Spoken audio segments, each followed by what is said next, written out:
friend. This is Jordan Lopez, voice of Mackenna Thorne. Welcome to The Hidden People. We're telling an ongoing story, so if this is your first time listening, please make sure to start from the first episode. Trust me. If you like the show, we'd be honored if you visited us on Patreon at patreon.com/hiddenpeoplepodcast. For as little as $2 a month, you can be our heroes and help us to keep the story going. In return, we'll give you the inside scoop, bonus episodes, member-exclusive merchandise, and more. After that, hop on over to Apple Podcasts to rate and review the show. Thanks for your support, and enjoy The Hidden People. The Hidden People contains mature language, content, and themes. Please listen with care.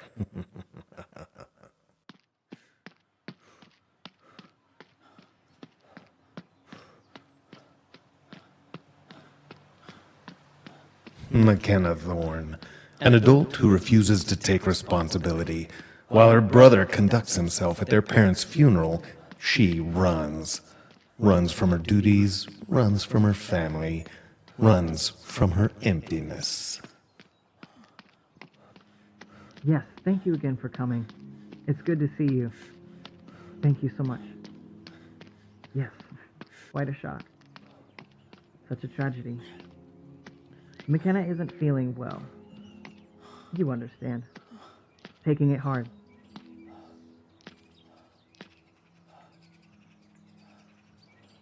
Yes, I'll let her know. No, she's just...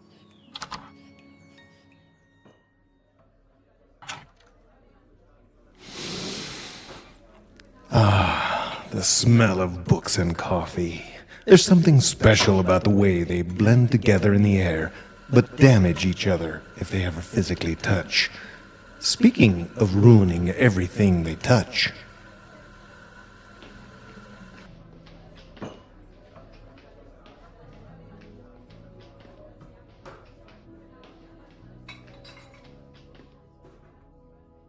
That's all right, Mackenna. It's completely reasonable to run straight to the children's section on the day of your parents' funeral when you're 27. Who could resist those deflated beanbag chairs?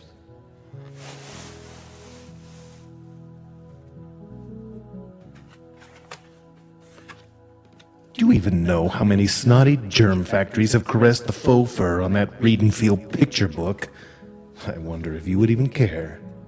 I wonder what it would take to make you care about anything.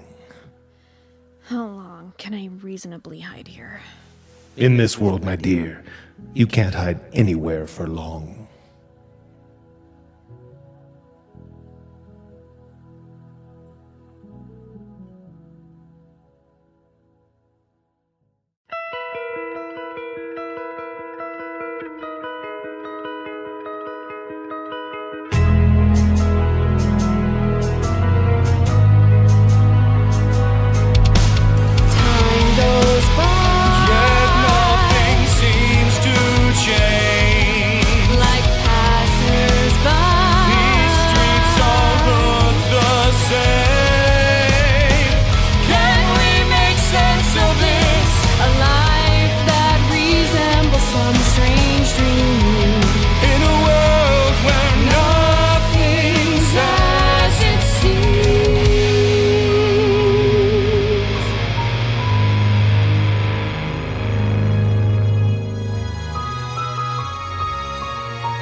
Dayton Riders Movement presents The Hidden People, starring Jordan Lopez, Stephen Gogol, Sean Gunther, Xander Hildenbrandt, Emily Kallenberg, Stephen Kallenberg, and Luna Madison. Season 1, Episode 5, Helvegen. Written by Alexa Fett Fisher. Directed by Chris and Megan Burnside. Also starring Darlene Spencer and Norb Wessels.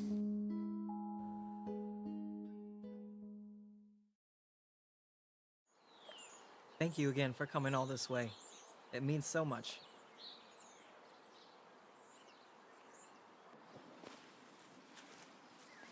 I feel like I've just been saying the same 3 things over and over again. That's pretty much par for the course at funerals.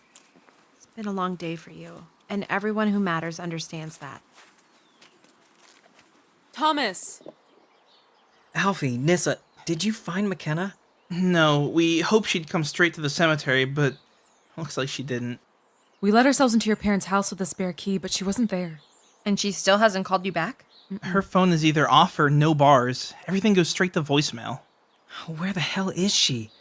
Sam, could she have been... I think it's too soon to jump to conclusions. But our parents' killer has the address. My dad's pictures. They could have gone after Mackenna. That's possible, but very unlikely. I'm sure wherever she is safe. Let me go make a few calls. I'll check with the officer who's been keeping an eye on the house. We'll find her.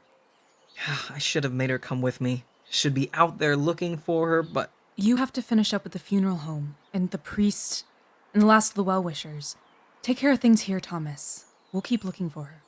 Go-Go Gadget tracking device. Ow. I'm so exhausted from the funeral, and now Mackenna might be... Thank you both so much. Oh, we're not really huggers, Thomas. Oh, let them have this one.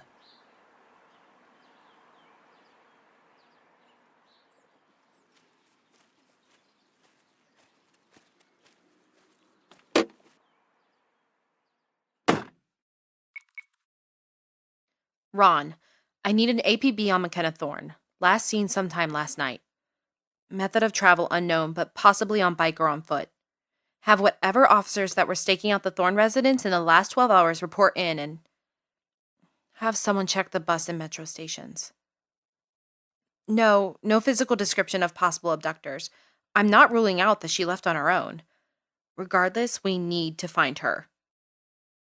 We need to find her, Alfie. Well, clearly, but where do we start? She could be anywhere. The coffee shop, the library, the space museum, the void of space. Her bike was still at her house, so she didn't get too far. This is Mac. She runs, either from something or nothing. She's distracted, brain someplace else. She's not paying attention, and neither is the guy in his imported sports car's Eclipser, and she's in a ditch. Shit, she's in a ditch! She's probably not in a ditch, Nissa. She's just in a dark place right now, you know? Like, a closet. A closet in the 90s. Lots of grunge. And plaid. Oh, she's possessed by the ghost of Kurt Cobain! You're making it worse. All apologies. Ugh. Right. Focus. We checked her house. She could be anywhere. We could hit the pavement, check all her regular haunts. It's the 21st century. I'm hacking her phone. Oh, taking the anagram of your name a bit seriously, aren't you, is NSA? I'll need my computer. Let's go.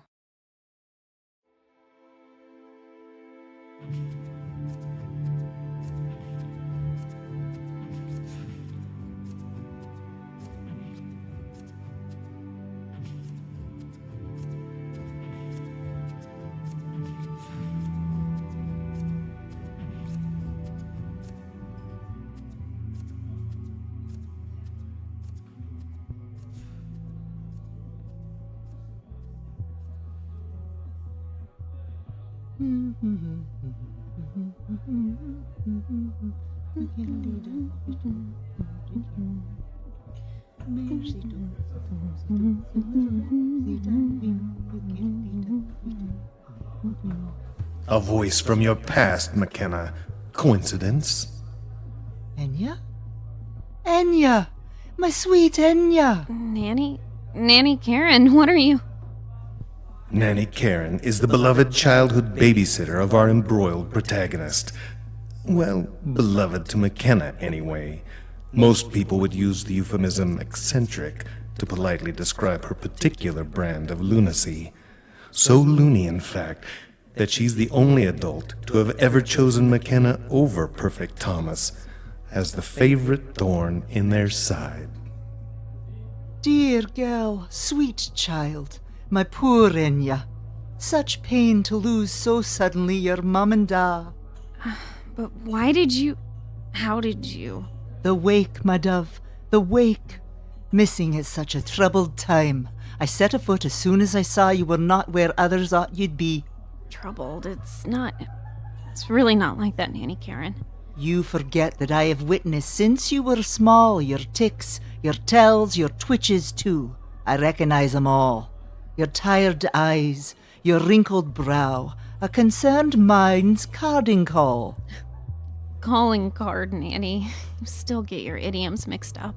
And you had me doing it until 4th grade. Bah, language is a dance, my dear, with room to improvise. Those teachers only sought to limit your words, thereby limiting your mind. You didn't do my English grades any favors. I miss hearing your voice. I miss seeing you all the time, coming here to read. And here is where you fled in hopes to find a return to that childhood time. Here with me, when you thrived, and a time when your parents lived. I ran, Nanny Karen. I couldn't make myself go to the funeral. Couldn't even try. The moment I stepped out the door, I was running away. My young Enya was always as fleet of foot as a wood nymph.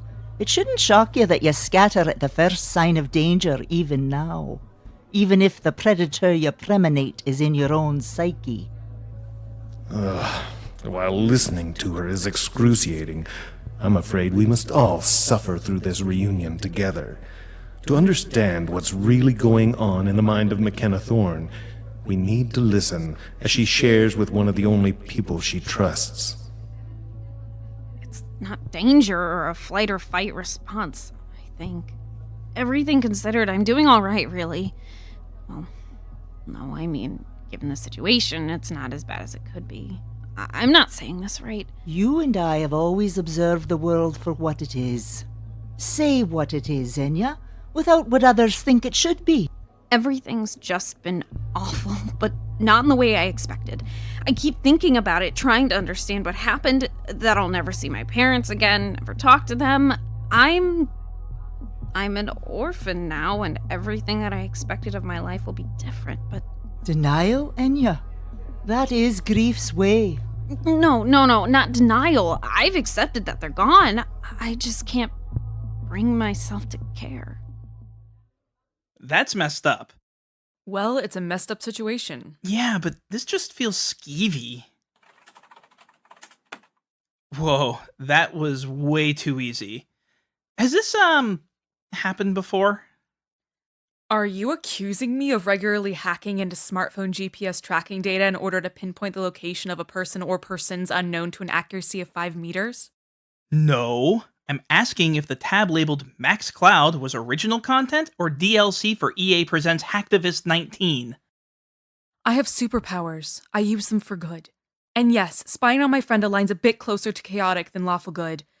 But if you haven't had nightmares about something happening to Mac when you could have known something or done something... I get it. The ends justify the means. You don't happen to have a file labeled Alfie's Deepest, Darkest Secrets, do you? No. Of course. Not that I have any deep, dark... That's a whole hard drive. Here, it looks like Mac's phone battery died around 10:15 while she was on 3rd Street. Okay, that's a place to start, I guess. Let's see. If I add up all our other location info up to the untimely battery death, we can see which way she was heading. Ooh, connect the dots. Maybe she drew a picture with her route, spelled out, "Help me," or "Back off, Nissa."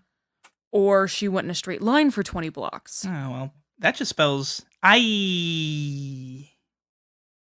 And gives us a good lead. Come on, Alfie.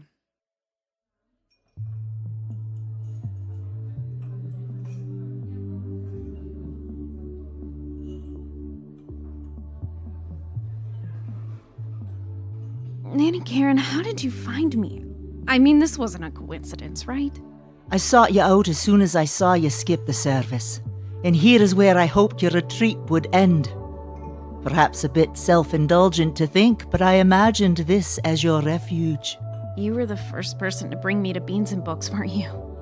Mom and Dad preferred taking Thomas to the sporting goods store, but you dragged us all the way out here at least once a week. Thomas always complained that it smelled like ash and old people, but you never listened, and I loved it. And now it's just this microbrew bullshit. Sorry. To grow and change is mortal, and cannot be stopped any more than the seasons. People and things shift as they must in this world. Still doesn't mean changes are for the better. It's not just the change here you resent, is it? You warily eye the change in yourself. Well, sure, I've changed. I mean, changing from the girl you babysat every week makes sense, but recently I've been feeling even further from myself. Sometimes it's like I don't even recognize my face. Like I'm not really me, or I don't even know who that is. And so you absconded from the funeral, thinking those pryful eyes would question who you are as well. And what answer would you give to such small minds? I already know our family looks at me like I don't belong. The expected thing, the normal thing would be to show up, have a good cry in front of everyone, and give my parents proper respect. But I can't even do that. I can't bring myself to fake the proper part and emote what I'm not. I'm such a shitty daughter, I can't even do that for them, and they're gone.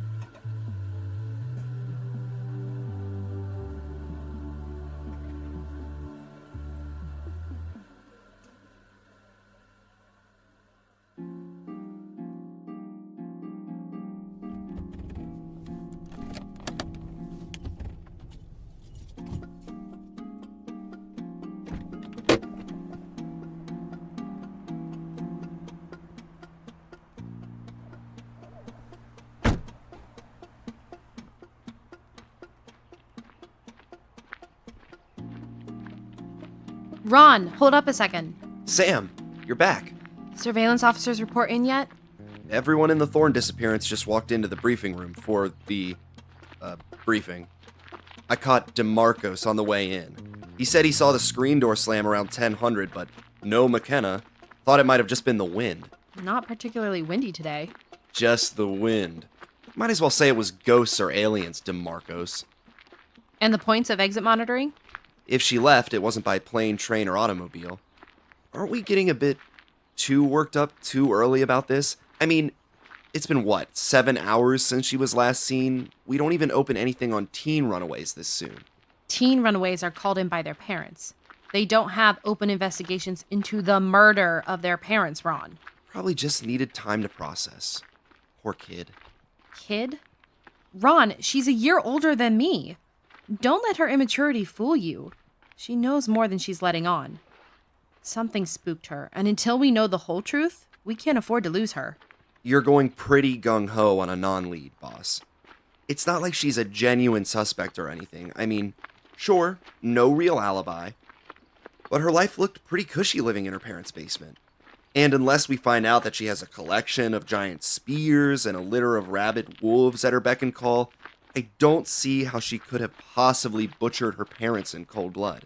Oh, not wolves exactly. And a bit bitier than your average litter. I'm not saying she did, but I know what I saw in that interview room. Everyone coddles her. Maybe they just know her better than we do. Which tracks, considering I just met her. We're not even to the level of just met and now we're awkwardly social media friends. Please never befriend the family of victims on social media. Like going forward? Kidding! You get my point? Sure. But what exactly do they know about her that makes them so defensive? To me, she looks like she can more than handle herself.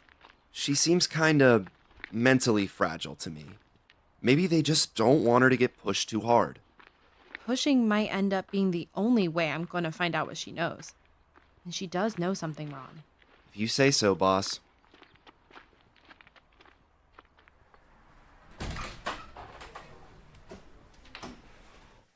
Hey, we'll need to hurry if we want to get a muffin in the briefing room.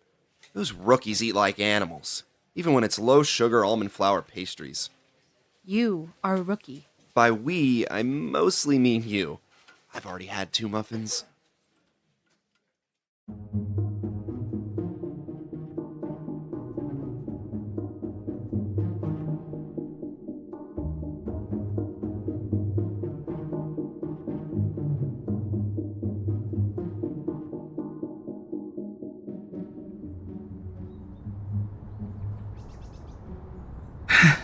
Okay, city block numero uno, scoured.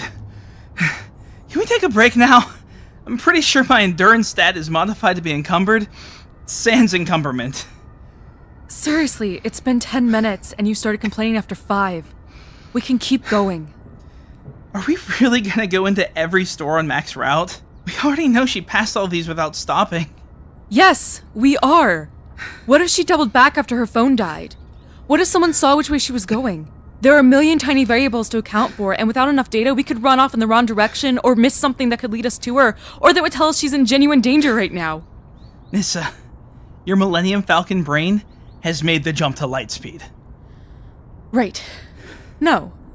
She's fine. But the answers are here, and we are going to turn this street upside down looking for any inkling of our friend, because it is the day of her murdered parents' funeral, and she is missing. If there is a tiny thing we miss, we could have seen but didn't because we thought it was too small to make a difference. Nissa. Something's wrong, Alfie. Not with Mac, but with her life. Her parents, the way she's been acting, and now this. It's all pieces that don't fit together yet. Mac's always lived in her own mental fortress of solitude. That's just part of the Mac Pack Unhappy meal. And yeah, she has been isolating herself more than usual since her parents died, but couldn't that be normal?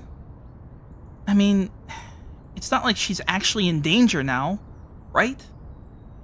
God, I hope not. But I just have this feeling, this dread that it's only going to get worse for her. Especially with Detective Withhold's a lawyer suspecting her. So are we worried about the killer or the cops? Both. The killer could be after her, and we know Sam is suspicious. Maybe there just aren't a lot of leads, and Mac's the closest straw to grasp at. Anyone who actually thinks Mackenna could be involved is cuckoo for Cocoa Puffs. Or has a stick up her ass with a total disregard for Miranda rights.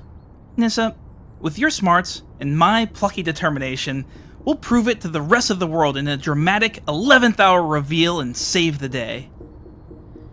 Yes, we can. And we will. But priorities, we need to find Mackenna first. Then find out who killed her parents. If the cops can't, we will. Saving the day like big damn heroes. Don't throw yourself a parade just yet. We're still on step 1. Find Mac.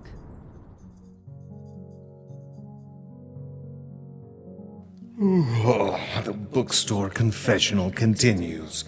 Mackenna, have you ever wondered why it's only easy to open up to fellow outcasts? If so, you're asking the wrong question. The change you feel, Enya. Can you describe it? What is it that has you so skittish? Nanny, you know I've always been different. Acted different than Thomas, different than what my parents expected.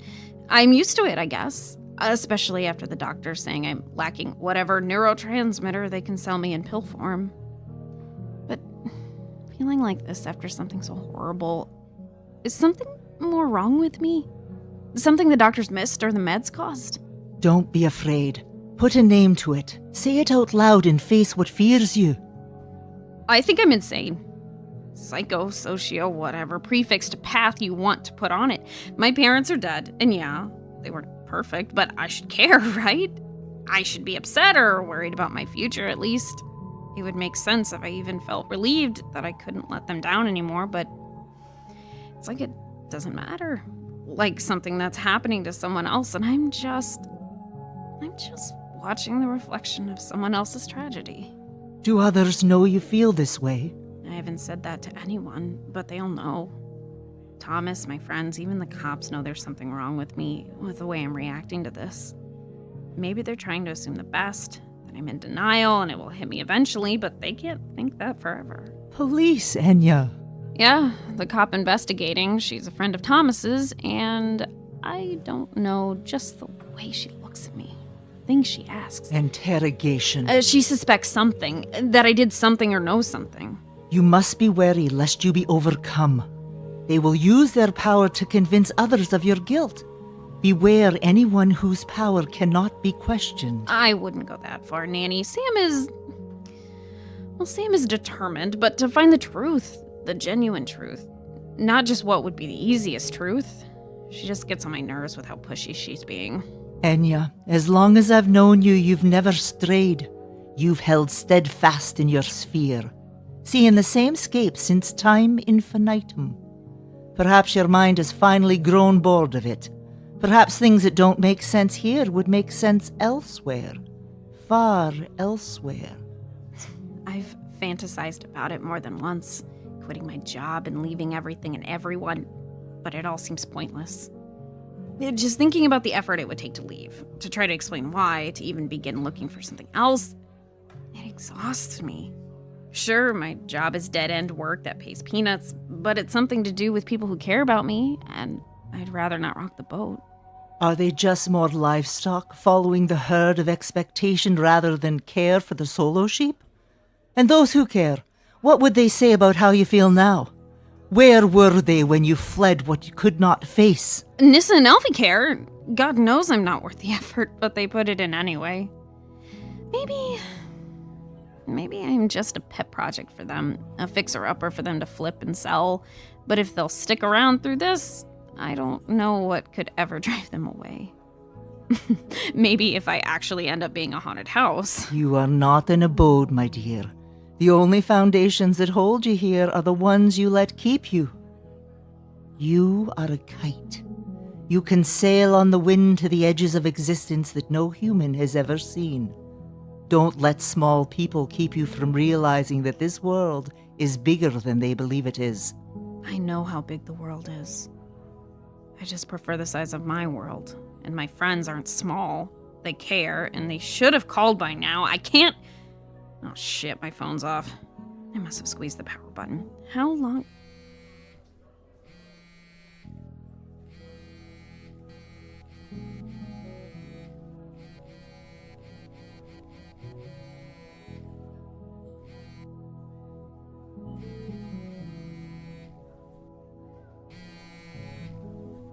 Oh shit, that is a lot of text messages.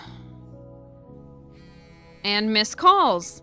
And voicemails? Did they try to fax me too? Perhaps they are the foundation you need for now. Thank you for finding me, Nanny Karen.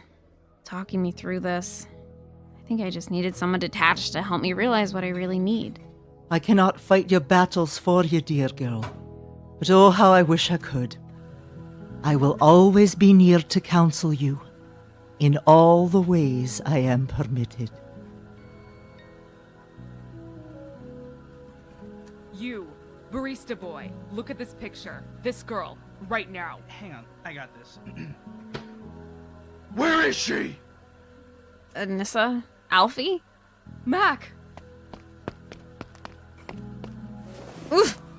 Oh my god, Mac, what the actual hell? You weren't at the funeral and you were gone and you weren't answering your phone? And do you know how my brain works in these situations? I thought we weren't the hugging type, Nissa. Oh, shut up! Mac's alive in a bougie Barnes & Noble knockoff. And not dead in a ditch or kidnapped for ransom or run away to join the circus. What even? Just isolating herself from her worried friends and family after a life-altering tragedy by sitting alone in the children's book section for 12 hours! Seriously, Mac! I haven't been gone that long, and I wasn't alone. Oh, where'd she go? Who, Shaylee? Shaylee. No, my Nanny Karen, the one who used to babysit me. We were talking and... Wait, what about Shaylee? We ran into her outside the cafe down the street when we were looking for you. Good thing, too, because she said she saw you in here earlier, but she had to run. No, I didn't see her at all. I've been in here all day. Hey! Quit eavesdropping, barista boy. Yes, she was in here all day without buying any of your overpriced hipster buzzword coffee. Maybe you should mind your own cold brew blonde roast. Now shoo. Oh, Nissa, how I'll miss your sass. We should shoot, too. You missed the funeral, and Thomas has been really worried. We should get you back home. Shit.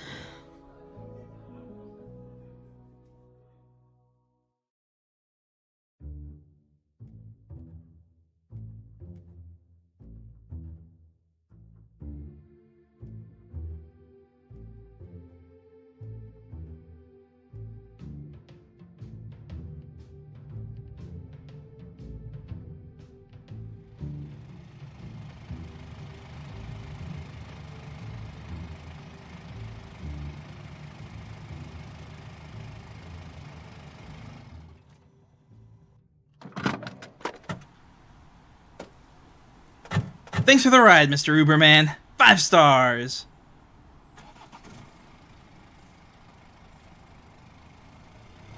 Okay, 4 stars, but only because he wouldn't stop talking about his screenplay.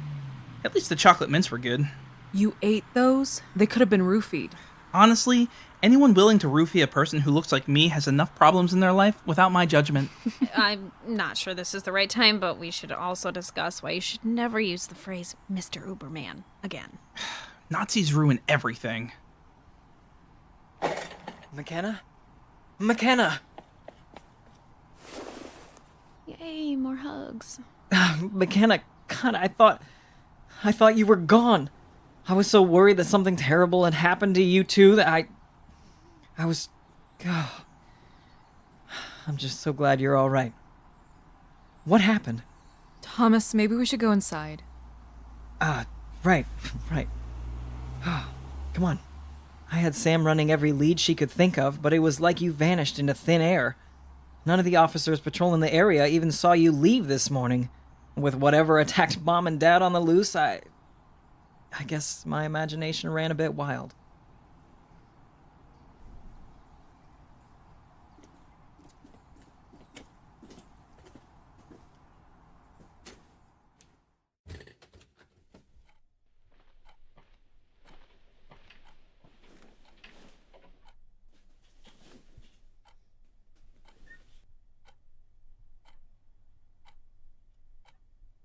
Do you need me to get you anything? Water, tea, a blanket? Thomas, I'm fine. You don't need to worry. Don't need to. Mackenna, you were missing for half the day. You weren't answering any of my calls. It's not like we're always super chatty. You missed our parents' funeral. What happened today? I just couldn't go. Couldn't go? You flaked out? Again? I took care of everything. Bore the burden of all of it, so maybe it wouldn't drive you away. But when I need you to show up, for me, it's still too much? Nissa, we should go. Yeah. Thank you both for finding her. For bringing her home. Of course. Later, Thorns. I'll talk to you later, Mac. Yeah, bye.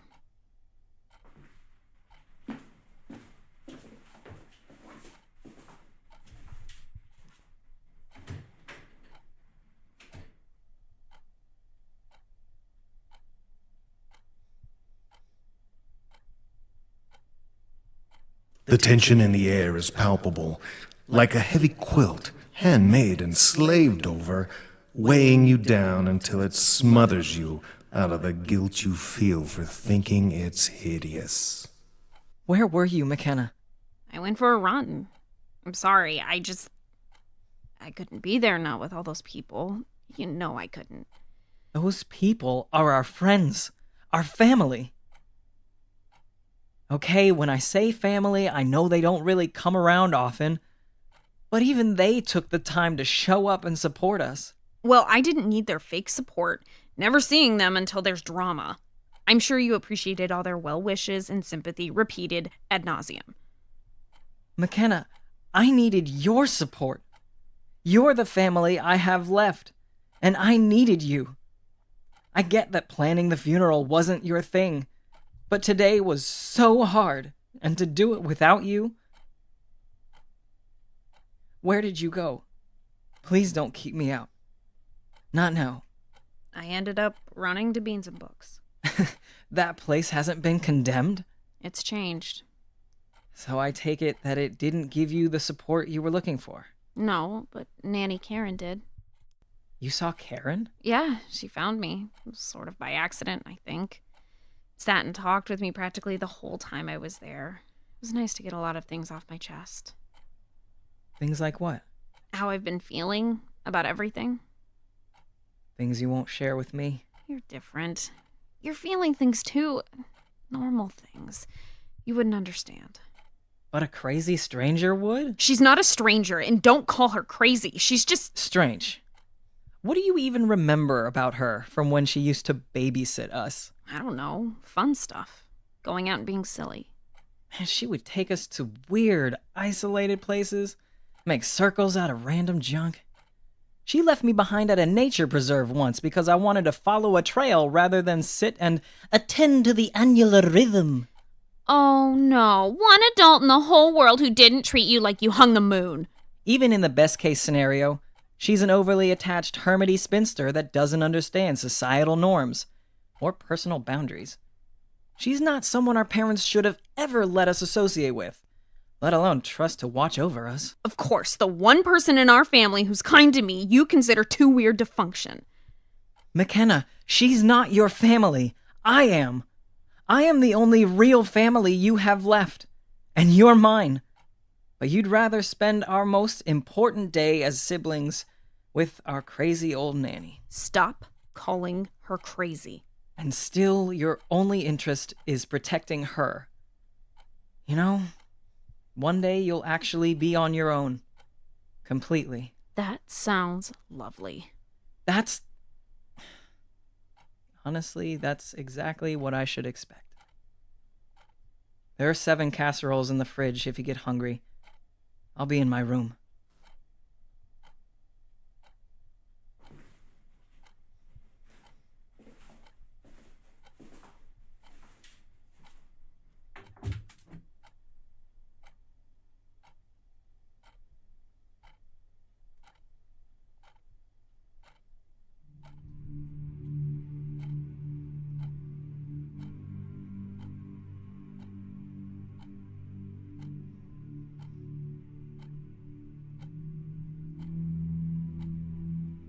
Oh, don't look so forlorn, Mackenna.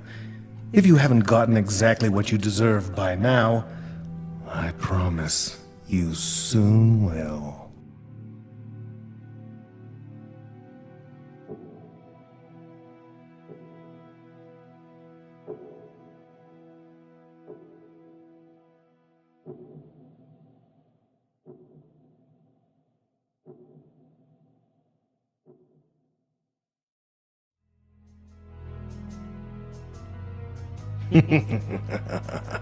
Dayton Writers Movement presents The Hidden People. Executive producers Chris Burnside and Megan Burnside. Producers Alexa Fett Fisher, Stephen Callenberg, and Jordan Lopez. The lead writer Chris Burnside. Story by Anna Adamy, Chris Burnside, Megan Burnside, Alexa Fett Fisher, Stephen Callenberg, Jordan Lopez, and Carrie Zahn. The sound engineer was Dan Sievers. Sound design, score, and original songs by Catherine Seaton. Theme song and additional music by Michael Yates. For more of the Hidden People, visit our website at hiddenpeoplepodcast.com.